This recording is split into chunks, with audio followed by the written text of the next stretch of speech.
Hello friends, मैं doctor Sandeep बसीन केरवल medical centre से। आज मैं एक टॉपिक लेने वाला हूँ, क्या हेयर ट्रांसप्लांटेशन हेयर फॉल को रोकता है या नहीं।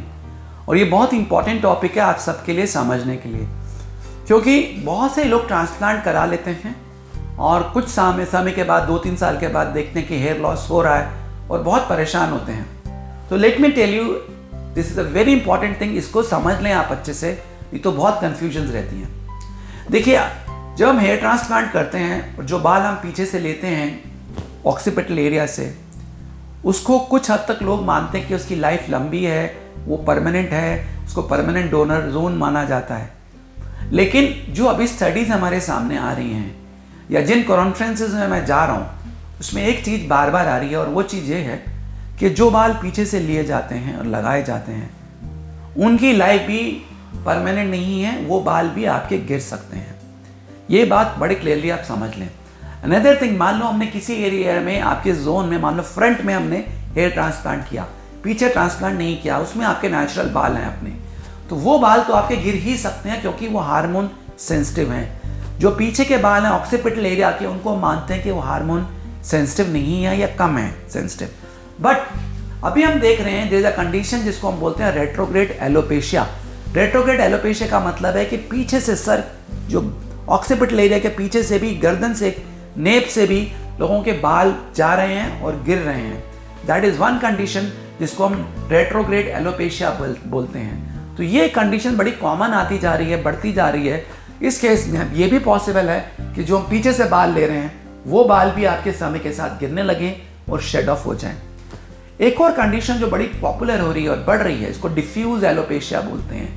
यानी कि वो बाल सिर्फ आगे से ही नहीं गिर रहे हैं, कम हो रहे हैं, वो बाल ऑक्सीपिटल एरिया से भी कम हो रहे हैं। अब ऐसे में बहुत बार जो रिकमेंडेशंस हैं कि हमको पीछे से बाल नहीं लेने चाहिए या हेयर ट्रांसप्लांट नहीं करना चाहिए, लेकिन बहुत बार डिफ्यूज एलोपेशिया डायग्नोज ही नहीं हो पाता है और हम पीछे से जब बाल ले लेते हैं और ट्रांसप्लांट करते हैं, तो उस केस में भी ये बाल जो हमने आगे लगाए हैं आपके जा सकते हैं। तो ऐसी कई और कंडीशंस हैं जो हमारे सामने आ रही हैं, जिनको हम देख रहे हैं कि विद टाइम जो हमने पीछे से बाल लगाए हैं और वो बाल धीरे धीरे हमारे शेड हो सकते हैं। ऐसे कई बार जब हम ग्राफ्ट एक्सट्रैक्ट करते हैं तो हम परमानेंट डोनर जोन से थोड़ा ऊपर जा सकते हैं, और वो परमानेंट डोनर जोन से जब हम ऊपर जा सकते हैं तो वो बाल भी हमारे शेड हो सकते हैं। लेकिन एक बात जो अब सबसे हैरानगी की है कि ये परमानेंट डोनर जोन क्या है, इसकी डेफिनेशन बिल्कुल वेरी करती है। एक ऑथर उसको 5 सेंटीमीटर बोलता है, दूसरा ऑथर उसको 8 सेंटीमीटर बोलता है, तो कोई उसको 7.5 सेंटीमीटर बोलता है। इसका मतलब कि एग्जैक्टली परमानेंट डोनर जोन क्या है, इसकी डेफिनेशन पे अभी तक कोई एक सहमति नहीं है। क्योंकि इस पे सहमति नहीं है तो हम ये भी नहीं बोल सकते कि ये बाल हमने परमानेंट डोनर जोन से लिए या डोनर जोन के ऊपर से लिए, और इसीलिए ये बाल भी आपके गिर सकते हैं। तो हर हालत में एक बात समझ में आ रही है कि जो बाल हमने पीछे से लिए और आपके आगे लगाए, वो गिर सकते हैं, और जो आपके अपने नेचुरल बाल हैं जिन पर ट्रांसप्लांट नहीं गया, वो तो पक्का ही जा सकते हैं आपके। That is one thing. Another thing is कि आपकी लाइफस्टाइल, जैसे अगर आप स्मोकर हैं कि नॉन स्मोकर हैं, डायबिटिक हैं, आपकी क्वालिटी ऑफ स्लीप कैसी है, ये सारे फैक्टर्स भी बहुत मैटर करेंगे आपकी लाइफ ऑफ द हेयर। जो बालों की जो लाइफ स्पैन है उसके ऊपर बहुत गहरा असर डालेंगे। तो ये फैक्टर्स को भी माइंड में रखना है। तो इन सब चीज़ों को माइंड में रखते हुए मैं आपको क्लियरली अगर एक शब्द में बोलना चाहूँ, एक लाइन में बोलना चाहूँ, तो वो ये है कि ट्रांसप्लांट हेयर फॉल को नहीं रोकता। इस बात को आप क्लैरिफाई कर लें। अगर आपने ट्रांसप्लांट कराया है और आप चाहते हैं कि आपका रिजल्ट लॉन्गर लास्टिंग रहे, तो आपको नंबर 1 मेडिसिन इस्तेमाल करनी चाहिए, minoxidil and DHT blocker. Number 2 आपको लाइफस्टाइल पे ध्यान रखना है। You must take proper sleep, you must take proper food, इन बातों का ध्यान देना है आपने। और आपको स्मोकिंग से अवॉइड करना है, स्मोकिंग एंड एनाबॉलिक स्टेरॉइड्स। कई बार कुछ लोग जिम जाते हैं, बॉडी बिल्ड करना चाहते हैं, एनाबॉलिक स्टेरॉइड्स लेते हैं, इन स्टेरॉइड से भी बाल गिर सकते हैं। इस बात का पूरा ध्यान देना है आपने।